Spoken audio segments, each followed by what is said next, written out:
Faites tremper le pain de mie dans le lait. Mettez la gorge de porc haché dans un grand saladier. Rajoutez la chair à saucisse.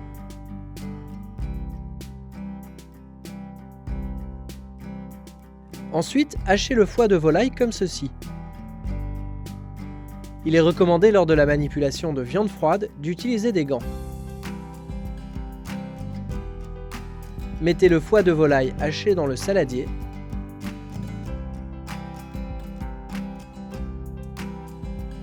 Le pain de mie a eu le temps de bien absorber le lait. Il faut mélanger comme ceci en écrasant le pain. Puis mettez le tout dans le saladier. Ensuite, épluchez les oignons. Puis épluchez les échalotes. Coupez les oignons en deux et ciselez-les. Faites la même chose avec les échalotes. Versez le tout dans le saladier. Cassez les œufs et ajoutez-les entiers. Assaisonnez. Sel. Poivre. Une cuillère à café 4 épices. Rajoutez 15 g de sucre. Le thym. Rajoutez le porto. L'armagnac. Ensuite, mélangez le tout à la main comme ceci. Pour l'hygiène, il est vraiment recommandé de mettre des gants.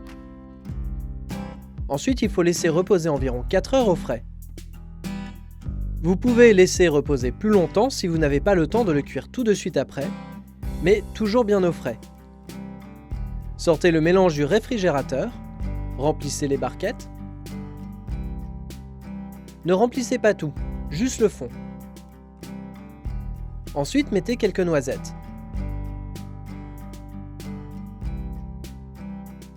Remettez une couche.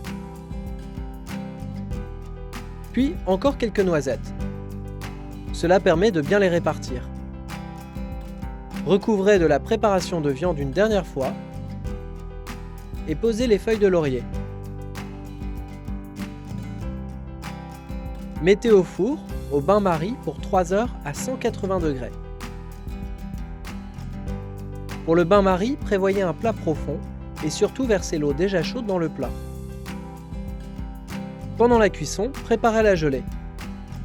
Utilisez une préparation en poudre et 1 litre d'eau. Fouettez et cuire selon les instructions du sachet.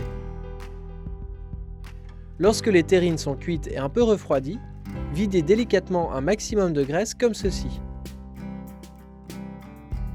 S'il en reste un peu, ce n'est pas grave. Répartissez la gelée tiède sur les terrines. Laissez reposer au réfrigérateur pour que la gelée se fige. Il ne reste plus qu'à déguster le tout avec un bon pain de campagne.